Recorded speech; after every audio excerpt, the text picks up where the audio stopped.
Sa susunod na episode, bumulaga ang katotohanan, nahuli ni Bumwoo si Young Hae na ninakaw ang recipe ni Yeonju. Galit, gulo. Gusto na niyang kumalas sa madilim na mundo nila. Pero pilit siyang hinahatak pabalik ni Young Hae.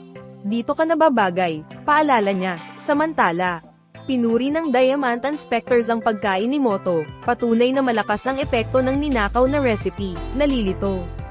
Si Bumwoo. Sa isang gabi ng nyebe kung saan na-stranded silang lahat, napagdesisyonan niyang sabihin ang totoo kay Yeonju, kung sino talaga siya.